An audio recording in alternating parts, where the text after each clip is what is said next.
Hi, welcome to MMA UK with me, Danny Bruff. I'm joined with Ben Fahey. Ben, how's it going, mate? You okay? Yeah, I'm spot on, mate. Hope you're good. Yeah, not bad, not bad. That new intro was a bit full on, innit? Deafened me. Yeah. Cool though, mate. Yeah. Yeah, it's decent that. So, obviously, fighting at Celtic Gladiator against Mosey Bear, lockdown throwdown number 2. Number Yeah. 1 was awesome. We'll come over to that in a minute. It's on Sunday, the 22nd of November. You can only watch it live on PPV. I will put the link on in the description in a moment for you. Can't be seen anywhere else, so make sure you check out in the comments. And if you know Ben and check out his timeline, you can find it on there. And Yeah, make I'll sure you start buy to, those streams. yeah, make sure you get them in. I'll go down to the first one, mate. It was absolutely awesome. You, I'm sure you were more than delighted with your result. Could you just talk us through it with the, just go over the fight? I know we did a post-fight interview, had a bit of audio issues, so just talk us through it, mate. Yeah, so well, the last fight they did was against Jake Jenks. I think he's like a teammate of the Mo I'm fighting this weekend anyway. But yeah, it was a good scrap. We'll say it was. I finished it in the second round with the triangle submission, which is obviously a massive confidence booster for me because I've like in the past like the grappling and stuff has been like one of my weaker points. Like with striking wise, I feel like I'm pretty up there in striking, but I've needed to work on my grappling a lot. So obviously, I just put the time in with the Snake for MMA and Jake Bingham, my coach. But put the time in massively into my grappling, and obviously it paid off big time. So it's just like rewarding in that sense that obviously knowing that all the mad hours in the gym it pays off. So yeah, I mean, we were sat with you for a bit before the fight. So it was a long wait, wasn't it? Well, a long wait for that. yeah, Did you feel the nerves getting to you? not so much. I think more like it's more or less like like the night before when you do your weighing and stuff, you get your weighing out the way done with, and then the night before you're a bit nervous, and then on the morning it's more of the sense like you just wake up thinking like, oh, I'll have to travel to Manchester and have a scrap out with some geezer, and yeah, but once you're there and you're in the atmosphere with everybody, everyone's warming up and training up, you kind of just zone out a little bit and you get on with the job like. Yeah. So how's the training been going? Obviously, we're in lockdown. I don't know how much you can talk about the training, but have you been keeping busy? Yeah, I've been keeping busy, mate. I've just up the cardio a little bit more, really, just sticking more row work in. Obviously, it's a bit harder to get like the pad rounds in and grapple, especially grappling with people. But like I say, I'm still doing bits and bobs and keeping myself busy. So I don't feel like it's affecting me too much. To be honest, like being lockdown only happened a couple of weeks ago, didn't it properly? So I was still like obviously going to the gym before that, like doing as much work as I can. So it's only been the last couple of weeks, so it's not like it's been, you know what I mean, like months and months on end where I've not been able to stick any solid training in. And obviously, it's something that everybody's dealing with as well. It's not like it's just me. Like I've just missed out on loads of training, and Mo's still getting working all the time. Like he would have had to deal with it as well. So just what it is, isn't it? You just get on with the job, yeah. Yeah, it's fair enough. And obviously, it was due. This was due to be. Was it not last Last weekend? yeah, Was it last 14th, I weekend? think it was, yeah. So was it a bit of a letdown when you got the call that it was off and then back on again? It is what it is. Do you know what I mean? Like it's one of those things you can't be up, can it? I'm just thankful that it's still on now. Obviously, massive thanks to Celtic Gladiator for still being able to put this show on and giving like us amateurs a platform to be able to showcase our skills still. So it's one of those, mate. If anything, it give me an extra week just to get some more work in. So it's one of those. It's fair enough. Yeah, obviously, massive shout out to Carl Prince, Lofty, all the guys at MCT. I mean, no one else is doing this. It's I think it's really brilliant that they're putting the shows on like this, and there's quite a lot of fights on as well. Yeah. That's the thing. Like you say, like no one else has been able to put this platform on for amateur fighters. Like I think this year, normally I'm fighting like a lot through the year, and like this year, this would have only been my third fight this year. So it's one of those, and two of them have been obviously on the Celtic Gladiator. My last one back in, I think it was like I can't even remember when it was now, but yeah, a few months ago on Celtic Gladiator, the first lockdown showdown, and then obviously this one again. So 2 out of my 3 fights this year have been on this show. So yeah, big thanks to them. Yeah. Yeah, it's amazing. I mean, I'm just so excited because obviously there's been no local MMA and finally getting to talk about it again. I mean, the first lockdown was amazing. Definitely the next one, expecting more. I think there's more fights than there was on the first one. I'm not sure, to be honest. Yeah, I know there was quite a few on the last one as well. Anyway, wasn't there? But yeah, there's more this time. Yeah, it's even better. Yeah, it was top. Have you done I mean, much for the price that they're doing the price that they're doing the streams at as well, it's a bargain, really, isn't it? Yeah. I don't know how they're doing it. To be fair, it's crazy. I think it's only £9.99 for a stream. Yeah. Cheapest chips, isn't it? Cheapest yeah, exactly. chips. Yeah, exactly. Couple of pints. Yeah. So you've been doing much looking up on Mo? I've watched a couple of his fights. I've known him anyway. I've known him a while. Like I've been around on the scene and stuff. So I've seen him fight before and stuff like that. Like I've not really gone onto YouTube and watched too many of his fights and all that. I'm not really one to do that. Like Joe, I feel like if I go off on YouTube and watch all his fights and he's got something that like he gives out a bit to or whatever. Like sometimes when you're in the fight, you can find yourself looking for that thing coming. Like if he's like a good shooting at doubles or something like that, I'll find myself just looking for that too much and not letting my own work go as well. Do you know what I mean? So we just try and like forget about all that kind of stuff and just I go in there for myself. Do you know what I mean? Like as long as I'm improving each time and getting better, then it's all good. But like I say, I've known him anyway. I've seen him about on the scene quite a lot on that. I think what is it? He's coming off like a 2-fight losing streak, I think. So I know he's going to be hungry to get this win in the bag for him. So yeah, it should be a good little scrap. Like Yeah, I think it's three officially. I think you were on a few official before last time. yeah, Have you felt a difference in you from you going into this off a win than you were previous? Not really. Say it's obviously.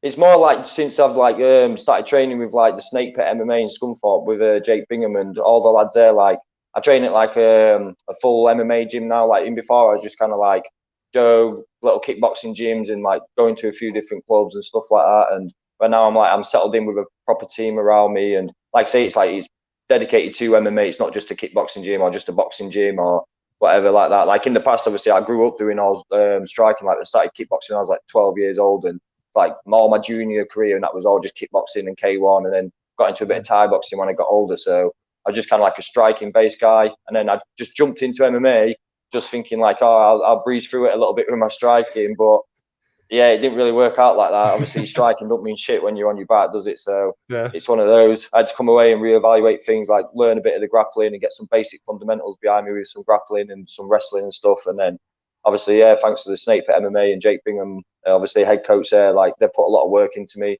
and obviously it showed. It's all paid off. Like obviously it's clear with like my last fight, even like my couple of fights before that. Even though there was losses, there was like close split decision losses and stuff like that. I think my fight before I fought Jake Jenks, I fought a lad called Denzel Chabonzo. He's like a purple belt in jiu-jitsu or something, so he's like quite a high level grappler, and I got like a split decision out of him. And yeah, like he didn't really.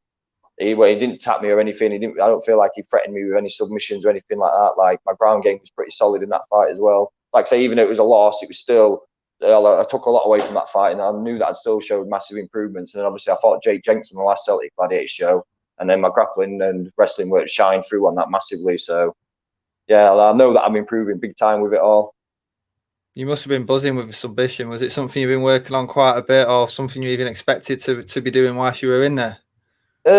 Not really. Like I didn't expect. Like I say, it's not something I went for initially. A triangle is a bit like it's one of those things for me. Like all my submission wins that I've had have all been triangles. Even in like competition, like just jiu-jitsu competitions and stuff like that, like just pure BJJ. Most of the time when I win by submission, it's a triangle. It's a bit like my trademark triangle submission kind of thing. It's one thing that I've practiced a lot and just got good at over the years. So. Yeah, it just kind of happened on the night. Like I say, I wasn't even planning on being on the bottom. To be fair, like I wanted to be on top and dominating him, which I did in the first round. And then yeah, he shot a good double leg on me in the second round. I was on the bottom, and it just kind of happened. It was just there. The opportunity was there, so I just took it and snagged the triangle. Yeah, that's something we're finding to be very deceiving in, especially in the amateur MMA. Like people looking at the Tapology record and just giving them the thought straight off that. You just been mentioning you're fighting K1, you're doing jiu-jitsu tournaments. None of that people really see. So yeah, exactly. It doesn't really matter in MMA. Yeah, Katie's just had Moan saying exactly the same thing. Like it's not like it's boxing; it's a completely different ballgame when it's MMA. Especially when you're saying your fights can be so close. You can't take anything for granted when you look at the records. Yeah, exactly. That's it. Like you say on them pages, it just shows like a loss, doesn't it? But it's one of those, and as me as a fighter, I take more than just a loss from it. Like if it's a real close split decision loss or stuff like that. Obviously, if you get absolutely smashed in like one round or something, then you know what I mean? That's a clear loss on that thing. But for me, if it's like a close split decision loss, and I know that I've improved massively, so it's just keeping working on that game. I'd have been gutted, do you know what I mean, if I'd have fought like Jake Jenks on that show and just got smashed in one round or like tapped out myself in that first round. But yeah, like I say, you got to win. I could tell you were buzzing after it. I mean, when on the post-fight interview, I couldn't stop you jumping around. I could tell how happy you were. Yeah. The adrenaline was still pumping, mate. Yeah, you caught me straight after the fight, didn't you? Yeah, it's top. Really good to see. Because obviously, if you're sitting there watching you, just getting ready and then coming out with a W, really happy for you. So, what got you into MMA then? Obviously, you just been saying you were doing stuff as a younger age. What actually made you take the jump into the mixed martial arts world? I'm not really sure, to be honest. To be honest, it was probably like doing more money, getting paid a bit more from some of the fights and that. Like some of my earlier fights in MMA, like there was just kind of like silly fights. Really, I was just taking fights just for the sake of getting paid a bit of money and jumping into it. Like one of my first MMA fights was against like Jake Hadley. Do you know what I mean? Like he was obviously a big name nowadays and fights at high level pro and everything like that. I was fighting him on like my 5th MMA fight or something. It's like just jumped straight into it. I just got paid a good, decent wedge of little money. It was like, come, do you want to fight him? I was like, yeah, I'll fight him, kind of thing. Yeah, like I think he was struggling to get fights at the time. I just jumped into it. Obviously, just kind of hoping that my striking would breeze me through it a little bit, or at least pose enough of a threat. And it is one of those, like I say, I knew after a couple of fights like that, where I was just getting dominated with the grappling and the grappling and the wrestling, and just getting grounded, like 3 rounds of getting ground and pounded. Do you know what I mean? It makes you think like you need to start putting some work in your wrestling and that. So. Yeah. Good graduation and learning, though. Do you know what I mean? It's probably experience that you need to, jump in at the deep end, and it's starting to pay off straight away, isn't it? Yeah, that's it. Like it's one of those, isn't it? Say I'd rather have fought like someone like him who's like really at the time he was like top level amateur and stuff like that across the UK. So it's one of those. I'd rather get in there with someone like him than. I suppose if I'd have got in there with someone who's not quite as good, I could have probably like fooled myself a little bit. Do you know what I mean? Maybe a few fights. I might have luckily won out, got a knockout or something. I thought, I don't need to learn that grappling stuff. But it's one of those. They say it was a bit humbling experience. Do you know what I mean? Yeah. So, how do you think this is going to go with Mo? Any predictions? I'm not really sure, to be honest. Like I say, I've seen Mo fight on a lot of shows. I know he's a real tough kid. I feel like my striking's probably a bit of a higher level than his, but. I know he's got really good wrestling and really good grappling. So, like I say, I think that's where he's going to be looking to take the fight, like to the ground and trying to wrestle me and dominate me on the floor and stuff like that. But I mean, I'm dangerous on my back as well. It's not like I ain't got submissions from my back, and if I get top mount, I can obviously be dangerous from there as well. Like I say, with striking, I feel like if he strikes with me, then it's going to be an easy night for me. Not easy night, but I feel it's going to be a lot easier for me if I then doing like a grappling match or a wrestling kind of fight. If it ends up being more of a predominantly striking, then I'm in for a bit of an easier night. I feel like my striking's quite high level for amateur MMA. But yeah, it's just that grappling and wrestling work that I just need to keep improving on, which I'm doing all the time. So yeah, we'll see what happens with it. So I know he's a real tough kid. I'm not saying like I'm just going to blitz him with striking either, because I know that he's strong and he's tough, and you know what I mean. He can take some shots and keep coming forward and stuff like that. So yeah, we'll see how it goes. But I feel like he's going to be looking to take me to the ground, and he's going to be looking to expose my weaker side of MMA with my grappling and my wrestling. Yeah, personally, I thought it was a great matchup when I first saw it. I don't know. Obviously, you were coming off some losses, got the win. He's coming off some losses, and he's going to be grafting for the win. So yeah, exactly. Yeah, it's going to be a good one to definitely a good one to watch. What have you been doing? Have you got anyone coming up for the corner? Yeah, my head coach Jake Bingham, he'll be coming up with me. We've been like working on a bit of a game plan for him and stuff like that. So yeah, he was the number one guy to have in my corner really for this. Nice. Was he there at the first one? Yeah, he was there. Yeah. Was he? I didn't notice him there, but yeah, good to have him in the corner. Got a few people already ready for the pay-per-view lined up. Yeah, mate, definitely. Yeah, loads of people have been messaging me about it. So yeah, we'll see how many end up buying it. It's one of those you always get like 100 guys saying they'll buy it, and then do you know what I mean? Not as many do, but yeah, hopefully a lot of them will do still. Yeah, just got a comment from Katie Hunter. Good matchup. Both of your records, the deceptive MMA records, mean very little. Yeah, we've just been talking about that, Katie. It's very deceiving. It's very true. Yeah. Another one from Peter Knox. Sorry, Pedro Knox. If you could change one rule in MMA, the famous question. Oh, for me, it would be allowing. For amateur level, it would be allowing knees to the head. I can understand why they haven't got knees to the head, but for me, I'd love to be able to knee people in the head already. But I know I'm not ready for pro level MMA yet. So just for me, for amateur MMA, I feel like they should allow knees to the head, but it's one of those. Foot stomps, you're not allowed foot stomps either, are you? No, you're not. No. So yeah, that's another one. Yeah. Do you find obviously when you're training, and I'm guessing you try to avoid doing the knees to the head and the just the practice side of it, just so it's not in your head when you're actually in the cage, or do you just know when you're in there what not to do anyway? I feel like I'm not really sure. I don't like say when I'm training in MMA sparring and stuff like that. Like I'm not needing my training partners in the head anyway and all that kind of stuff. So we're kind of like keep it down to like say because I fight like the Pro K1 and like B class and C class Thai boxing, and obviously in all them I could throw like knees to the head. Like there was a point in my last fight against Jake Jenks where I had him up against the cage a little bit. And I was like, Joe, a bit close to throwing one then. And you have to sometimes you have to just remind yourself, like, this is MMA. It's not a striking match or whatever. Like, you can't do that. So, but yeah, it's when I feel like when you're in there, because obviously, like, when you get involved in heavily wrestling with someone, you're up against the cage. It's a bit of a different, to a Thai clinch. When you're in a Thai clinch, I'm real upright and you can, like, obviously you can whip the knees up and stuff. But in like a wrestling, you're a bit more, you got your base lower. And so it kind of like helps you just remember that you can't throw those knees to the head.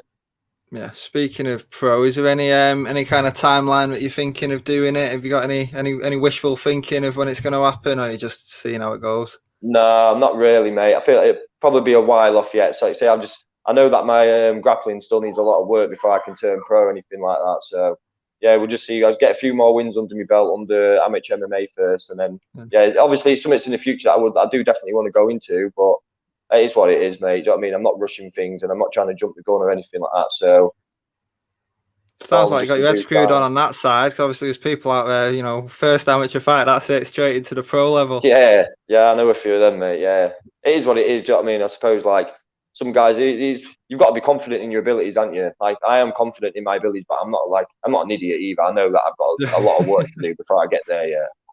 Yeah, definitely get some help from the coaches as well. Yeah, that's it, mate. Yeah, like I say, I've got a good solid team around me now, and like the amount of improving I'm showing all the time. So it's one of those. Yeah, Katie Hunter, how does it feel to be fighting in another secret location in 2020? Yeah, it's good. Yeah, it's good. This is what I mean. Like, if it weren't for obviously Celtic Gladiator, I'd have only had the one fight at the beginning of the year. I think it was in like maybe February or March time. It was on Battle Arena against that Denzel Chibonzo. But nice. If it weren't for Celtic Gladiator, that would have been my one fight this year, and then that would have been it really. So obviously, thanks to these guys, all the boys behind the scenes at Celtic Gladiator, they've given me another 2 fights this year. So yeah, it's all good. Yeah, another one from Katie. She loves it. She loves it as much as me. This is one of the matchups I'm most looking forward to on a stat card on Sunday. Carl Prince's matchups making on point again. He is. Yeah, seems to be really good at doing the matchups. Yeah, he always puts on good shows, and like I say, he's fair. He's a fair matchup as well. He's not like. So I think he has some of his own lads fights on the show and that, doesn't he? But they're all like fair matchups. They're not just like all biased towards his lads and stuff like that. So like I say, I think the last lad who I fought on there was one of his lads as well, and. Like I say, it's not like all fair judging and everything like that. It's nothing biased at all. Yeah, definitely taking over the world MTT at the minute. So I got another comment off Pedro. 10 quid is perfect price. It is perfect price. I even bought it, and I was there last time, and I still bought it. Yeah, exactly. Yeah, did you? Yeah. Help the cause and all that. Yeah, no, that's it though, isn't it, mate? Yeah. This is the thing, yeah. Like I say, they're not going to be making probably as much money as what they would have done if they'd been able to put crowds and that on, aren't they? So, like I say, everybody who buys it. Yeah, exactly, mate. Yeah, everybody who's paying for it is helping out massively, and they probably don't even realise, especially for like us amateurs who we ain't got that platform to perform on at the minute. If it's not for these guys, then we wouldn't be able to. So, no, I think we're decades off. I think being at the USA and Russia kind of level. I know Russia's more wrestling, but. America, MMA is massive, isn't it? I'm pretty sure we do it at school. Yeah. I mean, I'd love to see that over here. Do you think that'll ever happen? Probably not, mate. I don't reckon it will do. I think like in England and that, if you see any combat sport in school, it'll probably be boxing before MMA, won't it? But yeah. I'm just saying, I agree though, mate. It should be something that we practice in school from a younger age and stuff like that. Like for me, like I wish I did. Do you know what I mean? I had to take myself off and do it out elsewhere and stuff like that. And like in school, it's going to stop a lot of like your bullying and just like helps out with the kids. For some like a lot of younger generations nowadays are dealing with like mental health issues a lot, aren't they? And things like that. It's become more of a frequent thing, so that's going to help out massively with all them kind of issues. 100%. And I think another thing I've noticed, obviously we tell people like interview fighters and stuff like that, and the first straight away like, cage fighters are a bit rum and all that. And honestly, everyone I'm meeting, it's absolutely been sound. Like not just Manchester top team. All the other teams local. I mean, I'm from Manchester myself, so I mainly know most Manchester lads. But even all over, it's just got such a bad reputation. Not a bad reputation, just a unknown reputation when it's nothing like that at all. Everyone's just so Oh nice no, to each mate. other. You're fighting Mo. I've not heard you say a bad word about him. Do you know what I mean? Because Yeah, that's the it. respect's already there because it's built in from the gym. Yeah, exactly, mate. Yeah, I agree with you. Like, say the amount of people who I tried, like when you try to talk to people about what your career choices are and stuff like that. And Yeah. I remember when I left school and everything, and saying like, "Oh yeah, I want to be a fighter and all this stuff." And there's also, "What? You can't do that as a career choice, everything." And I see my teachers now and I say, "Oh, what do you do for a career?" "Well, I'm a fighter." Do you know what I mean? And Yeah. yeah, and like say you try to explain to other people, like just general people, like what you do to earn your money and stuff. And when you explain to them, "Oh, I fight in a cage against people," and you'll just think you're like a little prison thug or just stuff like that. But it's not like that at all, mate. Yeah. Yeah, it's crazy, isn't it? I think we're decades off from being like America. Nice question from Stuart Stoonby Henderson. What do you do for downtime? Just chill out, mate. Say I've got 3 kids at home, so they keep me pretty busy anyway. If I'm not at the gym, I'm doing stuff for them most of the time, and then just the time I've got them in bed, and I'm probably ready for bed myself. Do you know what I mean? After that, so yeah, mostly it's either gym, spending time with the kids and the missus, or just chilling out, really, mate. Yeah. Do you do MMA with the kids as well? Yeah, they do little bits, mainly just striking and that. So they're only young. So I've got a 5-year-old, a 4-year-old, and a 1-year-old. So my two oldest, like they just do like little bits of striking, basic boxing work and stuff like that. My oldest and that she enjoys watching some like wrestling and grappling and things, but she don't think she quite grasps the concept of it properly. Do you know what I mean? So it's just, but when we do like grappling, it's more just like little, we put it all in like game formats and stuff like that. It's all just little games. My lads like, do it as well. Yeah, it's great. Yeah, Animal it's movements. good to see. Yeah, exactly, all that kind of stuff. Yeah. Yeah, we're loving it. I think my eldest is 6 now, so he's starting to do a bit more as it goes on, but he loves it. Just destroying all the gyms being shut. Yeah, I know, that's the thing, isn't it? Yeah, I'm all right, to be fair. I've got like a little setup in my back garden, like a good sized garage with it's fully matted out, boxing bags and everything like that in there. And so I'm like, they'll come home from school, mate, and they'll ask to go into the gym. And I just open the shed door up, let them go in there, and she just puts her gloves on and she's hitting the bag herself, doing her own little bits of boxing work and stuff like that. So she's good, yeah. She loves it, mate. Nice. Adam Cheney. Hi, Adam. Is that someone you know, or? No, mate, no. No. Hi, mate. Just tuning in. Yeah, it's always a pleasure, though. Heinz Merl. Sorry, mate. I'm going to destroy your name. Heinz Merlich. Is that someone you know? No. Again, no. Just laughing at you saying you destroy his name. Cheers, mate. Nice one. Yeah. Go on, you give that a better go than me. Heinz Merklich. Heinz Merklich, yeah. Mate. Go on, smash that one. Easy. Absolutely easy. So yeah, have you do you get to pick your music for these? Your intro music? Yeah, I've already they sent out like a little link online, to sort out and everything. So nice. They're proper on the ball, then. Yeah, they are, mate. Definitely, yeah. It's really well run event. Yeah. Really good. Yeah, last time it was amazing. Yeah, I think the gym that they did it out of anyway was a really good gym. Yeah. Really good setup there, isn't it? Not too far from me, that place. Oh yeah. Whereabouts are you from? Scunthorpe, I'm based in. Obviously train out the state for MMA in Scunthorpe. So yeah, it's only a small little place really, but I feel like the talent of fighting in this area is high level. To be fair, there's a lot of high level fighters from around here.